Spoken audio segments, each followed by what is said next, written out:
Hi, folks. My name is Herb Tarbus, and I hope you're all holding up well during these extremely stressful times. I'm holding up. I hope you are too. I'm actually a bit optimistic that we can use these chaotic times to build a better world for ourselves, and that optimism has led me to run for county clerk here in Middlesex County. One thing to keep in mind about the county clerk is that the clerk is the chief elections officer of the county and designs the ballots, maintains voter rolls, and essentially runs the elections. So it's actually a very important position if we want to have fair and free elections.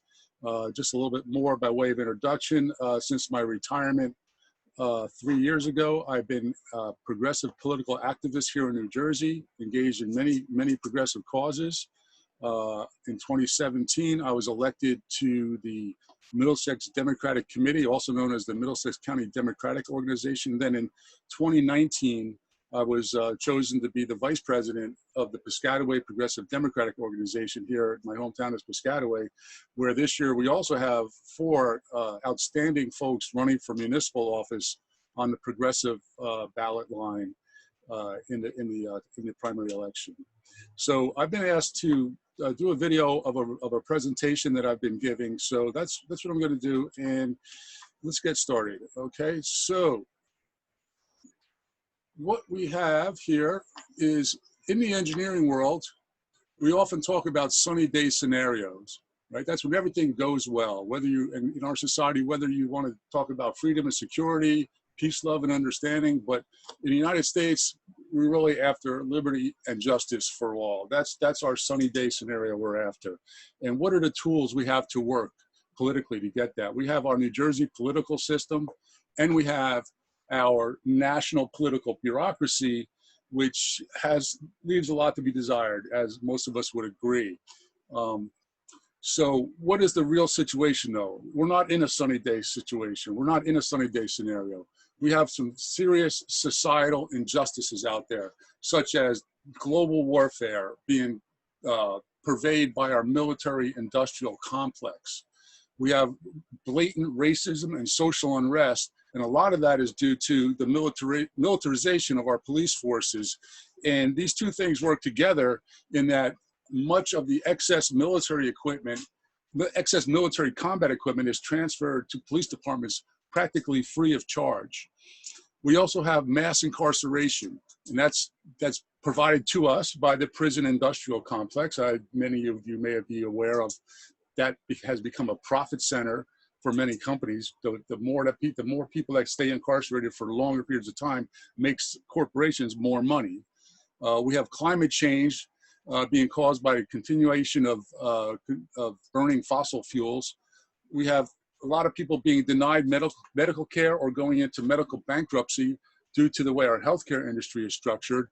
And we also have tremendous income inequality brought to us by Wall Street, right? So how do these systems, why is it like this? How do these pieces interact? So we obviously know that there's a lot of money, massive amounts of federal funding is granted corporate interests rather than going to social programs for the people. And this goes in the form of congressional appropriations, right? Our elected officials in Congress. There's also money flowing from that system back to the candidates, to the federal office holders, massive amounts of cash. And we know these as campaign contributions, right? So what we have here is essentially this vicious cycle. Most folks would call this a vicious cycle. In the engineering world, we call this a causal loop diagram with reinforcing cycles. I'm a retired systems engineer, and a lot of folks are starting to look at things from a systems perspective, and I find that very encouraging that most people are starting to understand how many things in our society are interrelated. Now, what else happens? How is the local environment engaged in this? Well, some of these campaign contributions flow into New Jersey, to the political system, and even the state legislature, right? And our state legislature is responsible for designing the elections, and that includes the New Jersey primary election, which I call the New Jersey party line primary election process. Now, we're going to talk about this thing called the party line. Now, this process, most folks here in New Jersey believe and understand that this is another form of social injustice in that the party line causes the creation of a political machine here in New Jersey that is essentially not answerable to the people. The local political machines stay in power via campaign funding, and the New Jersey party line election process, which is essentially impenetrable by grassroots activists, right? We need to get folks engaged, grassroots people engaged if we want to undo these societal injustices. Now, how does that fit into the rest of the system? Well, the New Jersey political machine becomes an element of the larger entrenched bureaucracy, which creates, enables, and perpetuates many of society's injustices. So how do we attack this? It's one thing to describe the problem, but how do we interrupt this pattern? One way we interrupt this pattern is by blocking or trying to have candidates who will refuse to accept campaign donations from these industries up here. Now, we see that here in New Jersey. We have about 6 or 7 progressive candidates running for Congress, all of whom are refusing any type of corporate contributions, especially from these particular companies. So let's dig a little bit into the New Jersey political system. And the political system, one of the key elements is the ballot. And this is the primary election ballot. This is actually the primary election ballot from 2019 here in Piscataway, where Laura and I ran for county committee. But this line B, column B, is known as the establishment party line. This is why we call it the party line election process. And candidates on the county line win more than 95% of all elections. So it's not rocket science. This is unfair, right? This is patently unfair to anyone who wants to engage and participate in our political system, right? When our progressive challengers get involved, we're always, shuffled off into what we call ballot Siberia. And then the other parts of this ballot are that in this election, there was an Edison faction that actually accomplished getting in column A through the ballot draw. The reason they were able to enter the ballot draw was because they had freeholder candidates. That's just the way that this election was run this year. It's run differently in different years, but in this election, they were able to get column A. And then there's another individual candidate who is a sheriff's candidate who is also by himself in a column. And for some reason, the way that the laws are written, the sheriff's candidate had precedence over the General Assembly candidate. And that's why he got column C, and Ron Rivers, a progressive, got column D. Another thing to understand about this ballot is that there's actually 2 sections of the ballot which are not denoted on a ballot, but I've drawn this blue line here. And the nominations for elected office, the things above the blue line are for elected office, people that go into the government eventually, and the people below the blue line is an election for county committee, which is a party office. And these folks, once this election, that the primary election is over, these folks actually take office on the county committee.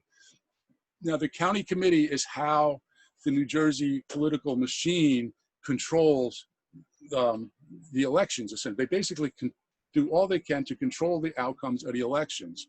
So let's dig into that. How do they do that? What is going on here? So when we talk about the New Jersey political machine, we really have to focus on the county chair. Now, this is the county party chair. In Middlesex County, a fellow named Kevin McCabe is the Middlesex County Democratic Party chair. And as chair, he is authorized, and he does, in fact, authorize the county clerk to create the county line on the election for the county committee seats in the primary election, right? He and he alone can authorize who goes on this line at this level below the blue line. So the county clerk then will create the ballot as per instructions from the county chair, right? Then people who go to vote, there's reflexive voting in the primary election. A lot of people will enter the voting booth and just vote straight down this column B. Now, this is a primary election, so everyone on this ballot is a Democrat, right? Everyone is a Democrat. But I believe what's happening is that the idea of voting straight down the party line is something that people do in the general election when it's basically Democrats versus Republicans, and people identify as Democrats, so they vote straight down the line in a general election. That is really not appropriate in the primary election. In the primary election, everyone's a Democrat. But what we have in New Jersey is a system that was designed by the state legislature some 50 to 70 years ago, and has evolved very little since then, where the Democratic or the party apparatus, the party machine, the party bosses, the party leaders have the ability to create this line, which kind of looks like the party line. It's called the party line, and it essentially tricks people into voting straight down this line. And so these folks get elected, right? There's reflexive voting in the county line, on the county line, and the committee down here gets reelected pretty much every time. I think it's like about 98% of the time, excuse me, that these folks get reelected. So once these folks are reelected, the first thing that they do is have a meeting, and they reelect the same county chair who just authorized basically their election by putting them on the county line. Now, also what's happened here in Middlesex County just in the last month or so is that the next county committee election is in 2023 because the Middlesex County Democratic Organization canceled elections. They canceled the 2021 elections essentially to thwart the increasing power of organizing grassroots candidates. And in 2019, in this election 2019, it says right here, the county committee is a 2-year term. Yet now the Middlesex County Democratic Organization has extended that term to 4 years, even though the voters only authorized that to be 2 years. So let's just summarize this, that the county chair controls the county committee membership, right? Controls the whole membership via authority of assigning the county committee candidates to the party line, right? The county chair controls the membership of the county committee. And the county committee then is engaged in a voting on endorsements in a subsequent election for the folks who are running for the elected offices, right? That's above the blue line. So while the county chair controls the county committee ostensibly has the ability to nominate or put these folks on the county line in a subsequent election. But what really happens is that they really have two choices. Either they follow the direction of the county chair about who to put on this line, and then they'll get put back on the county line in the next county committee election. Or if they do not follow the direction of the county chair in the instructions about who to vote for up here, they'll just be removed from the county line and removed from the county committee on the next election. And another part of this, so this demands a lot of loyalty, right? You need to have loyalty to the county chair in order to stay on a county committee. And then later, as time goes on, the candidates for elected office, these folks who are chosen for elected office are chosen from the most loyal county committee people.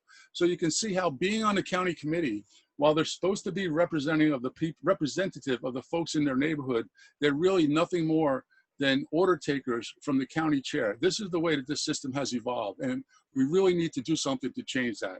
Now, I've put a little name on this. I call this whole thing the Soprano State Shuffle. Now, many of you may be aware of a book written about New Jersey politics called The Soprano State, so that's where it comes from. So this, I believe, is one of the key processes that keeps the Soprano State in business in New Jersey. Now, there's a couple ways to intervene on this process as well. One place is the county chair. The county chair, there's an election every year for the county chair, and the county committee votes on it. Now, even though most people will re-elect the county chair, there is the opportunity for someone to challenge the county chair. So that's why last June in 2019, I challenged Kevin McCabe in the election for county chair. I was not successful, but this is what we need to do. We need to have people step up and try to interrupt this whole process. Now, the other place where we can intervene is at the county clerk. Now, the good news is for the county clerk, it's not the county committee that is voting on the county clerk. It's you, the voters, who are voting right now this month in the Democratic primary who are going to vote for the county clerk. Right? So, and this is what the ballot is going to look like. Here in Piscataway, right? Piscataway, we have a full line of folks running in column A. We were fortunate enough to put together an entire team, including some freeholders, a couple of folks, good friends of mine, Niharika Thuraville and Catherine Hunt, are running for freeholder. That gave us the ability to go into the ballot draw, and we drew column A. Here I am running for county clerk. Our leader is Larry Ham, an incredible leader. If you don't know about Larry Ham, I strongly encourage you to find out, learn more about Larry Ham. He's been leading the Black Lives Matter protests in Newark for years, actually, and now they're really ramping up in the last few weeks with all the attention being paid to the issue of racial injustices in our society. So this is the Piscataway ballot, where we're fortunate enough to have an entire line, because we also have 4 folks running at the municipal level for mayor and council. In the rest of Middlesex County, we have parts of Middlesex County are also in Congressional District 6, and the towns are listed here: Carteret, Edison, Highland Park, Metuchen, New Brunswick, parts of Old Bridge, Perth Amboy, Piscataway, Sayreville, South Amboy, South Plainfield, Woodbridge are all in Congressional District 6. And so we do not have any other municipal candidates. This is also something we were working on, and we need to do this a better job in the future of getting challengers to this political machine at the municipal level. In fact, in this year's election, there are 44 positions in Middlesex County at the municipal level that are up for election, and the only 4 where there's any competition are the 4 in Piscataway. So that's less than 10% of the offices, 10% of the elections at the municipal level in Middlesex County have any competition whatsoever. Then we also have the parts of Middlesex County, most of the southern parts of the county, which are in Congressional District 12, which is represented by Bonnie Watson Coleman. And here's our line of folks. They're the same folks at the Senate and county levels here. The House of Representatives is blank because we believe that Bonnie Watson Coleman is a very progressive representative, and so we chose not to have anyone challenge her. So again, now, how do we intervene? How do we change the system? One thing we do is that you, the voters, can vote in column A this month on your mail-in ballots, and voting for column A will help us to break this system, break this corrupt system that has basically reelected the same people over and over again, which has reelected the same people at federal levels, which creates that whole black cloud of social injustices. So that's our message to you. Please help us. Please support us in column A. We're in this not for the money, not for the recognition, not for the prestige. We're in this to help make a better world. And also, the other person who's still on the ballot in New Jersey is Bernie Sanders. He's in column C. Now, the reason he's disconnected from us in column A has to do with an agreement that was made between the Sanders organization and the New Jersey Democratic Party, which the New Jersey Democratic Party then broke. Right? They had opted to have an open presidential primary, meaning that they were going to not have the presidential candidates bracketed with the down ballot candidates. So Bernie had agreed to that. And then after he agreed to it, the New Jersey Democratic State Committee went ahead and bracketed their candidate, Joe Biden, with their down ballot candidates anyway. But we're in column A, and so we intend to win. We're going to fight hard. We've been fighting hard for many issues. We fought the gerrymandering issue. We fought issues in New Brunswick. We fought the Lincoln Annex issue, and we fought the Middlesex County Democratic Organization extending their terms to 4 years. We're engaged. We're fighting. We're going to fight for you. Please come out and support us. Column A, Middlesex County. Thank you very much.